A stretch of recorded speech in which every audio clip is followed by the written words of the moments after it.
Hi friends, welcome to my channel. Pavitra Bandhan story ఎండింగ్కి వస్తుంది, అందరూ వినండి. ఎపిసోడ్ 10. పద్మ అన్నదానికి రమేష్కి మైండ్ బ్లాక్ అవుతుంది. అంటే తిను మళ్ళీ తొందరగా వద్దామనుకుందా? ఒరే, నీకు ఎందుకురా ఇంత నోటిదోల? ఇప్పుడు చూడు, అసలు రాను అంటుంది. అనవసరంగా మాట్లాడావు అని పద్మను బ్రతిమిలాడాలని పద్మ అని పిలవబోతాడు. అమ్మ పద్మ, అన్నీ సర్దుకున్నావా అని లోపలికి వస్తూ గుమ్మం నుంచే పిలుస్తూ వస్తుంది కాంతం. దాంతో రెడీ అవ్వడానికి వెళ్తాడు రమేష్. కాంతం ఉండప్పుడు మాట్లాడకూడదని. తరువాత రమేష్ అమ్మా నాన్న రావటంతో 11 మంది ముత్తైదువులను పిలిచి చిన్న సైజు శ్రీమంతంలా చేస్తారు వాళ్ళందరూ. అందరూ పద్మకి గంధం పూసి కుంకుమ పెట్టి కళ్ళకి పసుపు పూసి అలా చేతి నిండా గాజులు వేసి అందరూ తనని దీవిస్తూ ఉంటే పద్మకి చాలా బాగా అనిపిస్తుంది. రమేష్కి చాలా రోజుల తర్వాత తను మళ్ళీ అంత చక్కగా రెడీ అవ్వటం చూసి చాలా నచ్చుతుంది. ఎప్పుడు ఏదో ఆలోచిస్తూ ఉండే పద్మ ఈరోజు అందరితో గలగలా మాట్లాడడం చూసి రమేష్ కూడా చాలా సంతోషిస్తాడు. రమేష్ పద్మను చూసి చాలా సంతోషిస్తాడు. తర్వాత అందరూ ఆశీర్వదించిన తర్వాత పక్కింటావిడ రమేష్ని పిలుస్తుంది. బాబు, నువ్వు ఇలారా అని పద్మని ఆశీర్వదించాల్సి ఉంది, అందుకు నువ్వు ఇక్కడికి రా అని అంటుంది. ఇదిగో రమేష్, ఏంటి చేయాల్సిందంతా చేసి ఇప్పుడు నీకు ఏం సంబంధం లేదు అన్నట్లు అలా ఒక మూలన ఉన్నావేంటి?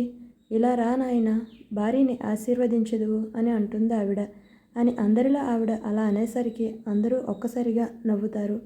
పద్మకి కూడా ఆ మాటకి బుగ్గలు సిగ్గుతో ఎర్రబడిపోతాయి. చూసావా రమేష్, నీ పేరు వినగానే అమ్మాయి ఎలా అయిపోయిందో? పేరుకే ఇలా అయితే ఇంకా మీ రూమ్లో మా రమేష్ని అల్లాడించి ఉంటుంది తిను అంటారు అక్కడ అందరూ. ఆ మాటకి రమేష్కి కూడా ఒక్కసారిగా నవ్వు వస్తుంది. ఇద్దరికీ ఫస్ట్ టైం జరిగిన రోజు తనని ఏడిపించిన సిచ్యువేషన్ గుర్తొస్తుంది. ముసిముసిగా నవ్వుకుంటాడు. అది గుర్తొచ్చి రమేష్కి ఆ సంఘటన గుర్తొచ్చి, ఏంటబ్బాయ్, నీలో నువ్వే నవ్వుకోకపోతే మాకు కూడా చెప్పొచ్చు కదా, మేము నవ్వుతాం అని అక్కడ అంటారు. అయ్యో అదేం లేదంటీ, ఊరికే అని వెళ్ళి తనని ఆశీర్వదిస్తాడు రమేష్.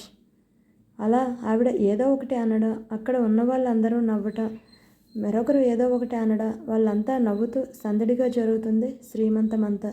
తరువాత పద్మ వాళ్ళు పుట్టింటికి వెళ్ళడానికి కాంతం పద్మ సిద్ధం అవుతారు. రమేష్కి అయితే చాలా బాధ వేస్తుంది. పద్మ వెళ్తూ ఉంటే పద్మని ఎలాగైనా ఉంచేయాలనుకుంటాడు, కానీ వెళ్ళక తప్పదు.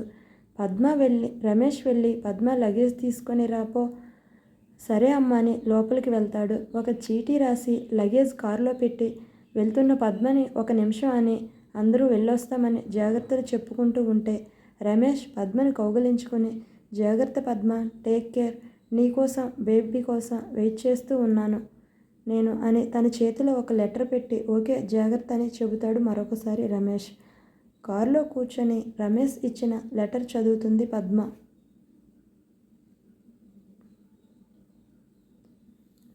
ఇన్ని రోజులు నేను నీ ముందు ఉన్నాను అని సంతోషంగా లేవు, కనీసం ఇప్పుడైనా మీ ఇంట్లో సంతోషంగా ఉండు. అక్కడ నేను ఉండను కదా, టైంకి తిను, జాగ్రత్తగా ఉండు అని రాసి ఉంటుంది. ఈయనకి ఎంత చెప్పినా అర్థం కాదు. పుట్టింటికి వెళ్తే హ్యాపీగా ఉంటాము అనుకుంటారు, మేము ప్రేమించేవాడి దగ్గర ఉంటే సంతోషంగా ఉంటామని కనీసం ఆ మాత్రం కూడా ఈయనకి తెలియదు అని కోపంగా ఆ లెటర్ చింపి పక్కకి వేస్తుంది పద్మ.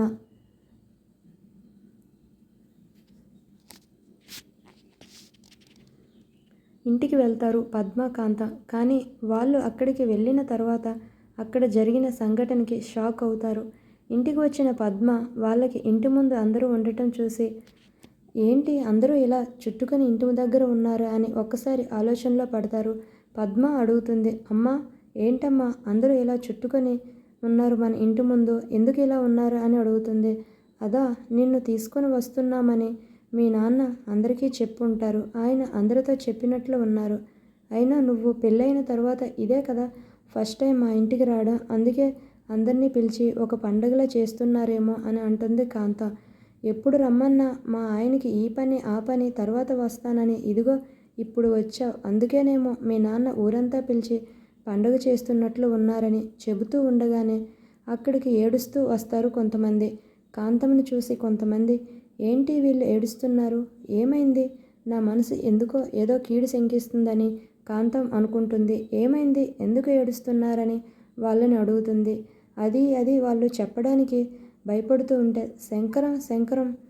శంకరం అంటే కాంతం భర్త పేరు. ఆయనకి ఏమైంది పిన్నిగారు? ఎందుకు ఏడుస్తున్నారని తన చేతిలో బ్యాగ్ కింద పడేసి లోపలికి వెళ్ళిన కాంతం అది చూసి అలాగే ఉండిపోతుంది. నోట్లో నుండి అసలు మాట రాదు. కాంతం వెనకే వచ్చిన పద్మ పరిస్థితి కూడా అదే. కానీ ముందుగా తేరుకున్న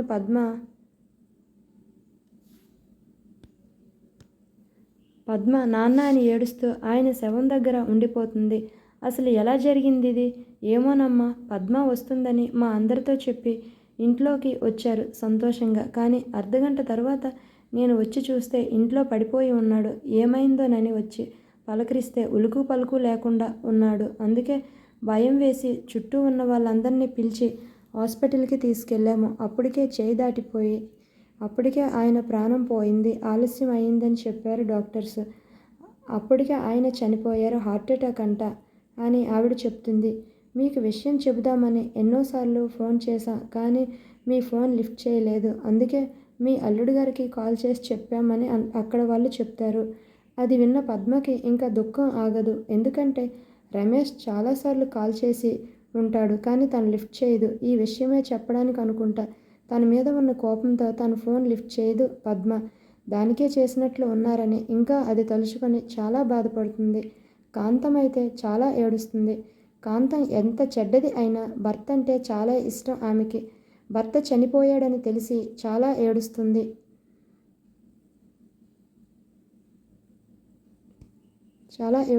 విషయం తెలిసిన బంధువులు అందరూ వస్తారు. అందులో ఒక పెద్దాయన, అమ్మ, శవాన్ని ఎంతసేపని ఇక్కడే ఉంచుకొని ఉంటారు, ఇలా పెట్టుకొని ఉంటారు, ఇంకా మిగిలిన కార్యక్రమాలు చేద్దామని టైం అవుతుంది కదా అని చెప్తాడు. శంకరంకి పద్మ ఒక్కదే ఆడపిల్ల. ఇంతకుముందు మురళి అనే అన్నయ్య ఉన్నాడని చెప్పాను, కానీ అతను బిందు అన్నయ్య. ఎవరికైనా డౌట్ ఉంటే ముందు ఎపిసోడ్స్ ఒకసారి చూడండి. అమ్మ, వీళ్ళకి మగపిల్లోళ్ళు లేరు. ఇప్పుడు దహన సంస్కారాలు ఎవరు చేస్తారని అందరూ ఒకరిని ఒకరు చూసుకుంటున్నారు.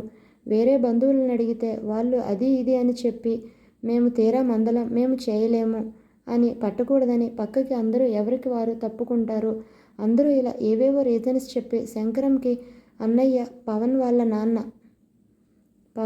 నాన్న కానీ వాళ్ళకి గొడవల వల్ల రెండు కుటుంబాల మధ్య మాటలు ఉండవు. అది కూడా కాంతం వల్లే.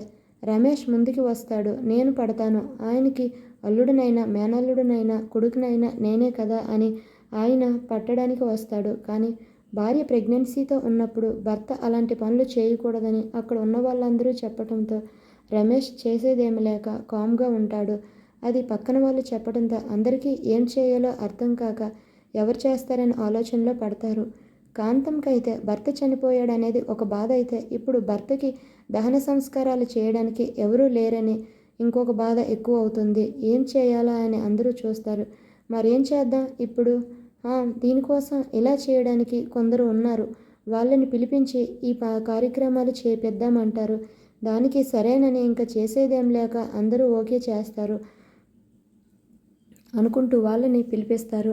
కాంతం అయితే చాలా బాధేస్తుంది.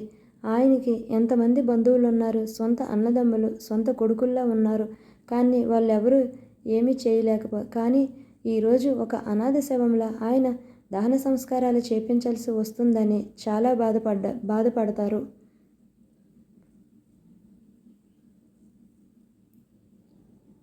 వాళ్ళు రావడంతో మిగిలిన ఏర్పాట్లు చేయబోతారు. ఇక దహన సంస్కారాలకు సంబంధించి ఆగండి అని అక్కడికి వస్తారు. ఒక్కసారి పవన్, వంశీ వాళ్ళ నాన్న ముగ్గురు వస్తారు. మీరెవరు? మా బాబాయిని పట్టడానికి. ఆయనకి ఎవరు లేరనుకున్నారా? మేము ఉన్నాము ఆయన కొడుకుల్లా అని అంటారు. ఏమ్మా కాంతం, ఇంత జరిగితే కనీసం ఒక్క మాట చెప్పాలని కూడా లేదా నీకు? ఏమ్మా మరీ అంత పరాయి వల్ల అయిపోయామ్మా? కష్ట సమయంలో అయినా కనీసం మాకు చెప్పాలి కదా అని అంటాడు.